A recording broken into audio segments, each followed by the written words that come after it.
What's your biggest success in life that when you look back on it was the moment when you really thought you'd arrived and you'd achieved something in life? It was an evening in 2016.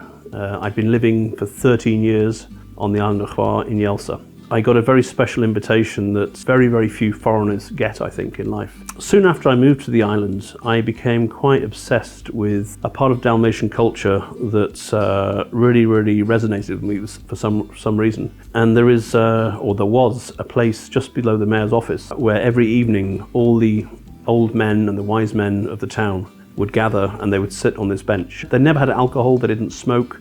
They just sat there contemplating the day, looking out to the sea, looking onto the mountains of Biokovo beyond. And they would talk about olives and all the other weighty matters of the day. I had this wonderful appreciation of this lifestyle where at the end of the day these people come together and they talk, and I had this irresistible desire to join them, but it was not, as I was told by locals, it was not something you could actually sit down with them. This was a bench where you would be brought by invitation only, and as a foreigner it was very, very unlikely that I would ever receive such an invitation.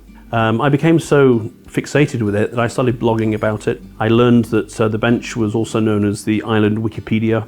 It was known as the Dalmatian Google. This is where all the font of knowledge was imparted on the island. For some reason I wanted to be part of it. I'd achieved lots of things in my life, but I just wanted to have a seat at the bench. And then one day in 2016, I was going to a very important business meeting this guy, Australian guy, for the first time. And I was walking past the bench. I was once more thinking, maybe one day they'll invite me to sit. And I could see the Australian guy ahead of me, and we'd locked eyes. We were maybe about 20 meters apart. I could feel my hand going to go for the handshake. This was a big meeting for a potential big client for me. And as I walked past the bench, I heard this sound, and it was, "Oh, the belly English."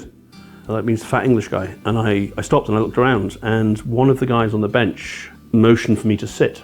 And this was like the culmination of my dreams of the last 10 years, that finally I had an invitation to sit. But at the same time, I was almost in handshake with this Australian guy who I'd never met, and I was trying to make a good first impression. And so I was in a dilemma. It's a split moment decision. Do I fulfill my dreams and look an idiot, or do I chase the business and then try and make up this opportunity might have passed forever? And I followed my heart, and so I basically grunted back, and then this guy came, we shook hands, and I said, this is going to sound weird, and I'll buy the drinks, but here's my phone.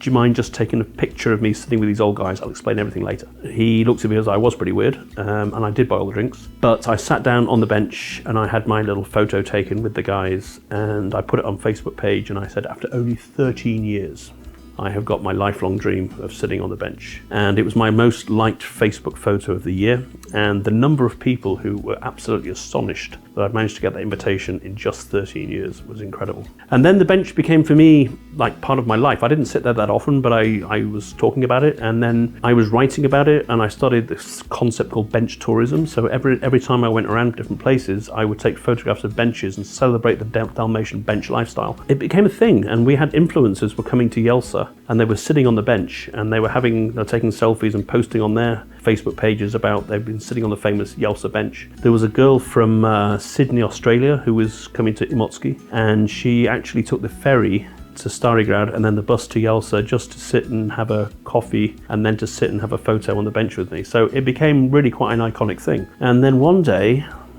the bench was taken away. And the mayor, in his wisdom, had decided to give a concession to the Gradska Kavana, to the town cafe behind. As part of that, the bench was sacrificed, and so was put into exile. And these poor guys, the Dalmatian Wikipedia and the island Google, had to move elsewhere. And so we now have a campaign to try and get the bench moved back to its rightful original place, but it's not going too well. But we have a hashtag, Klupa Živi Viečno.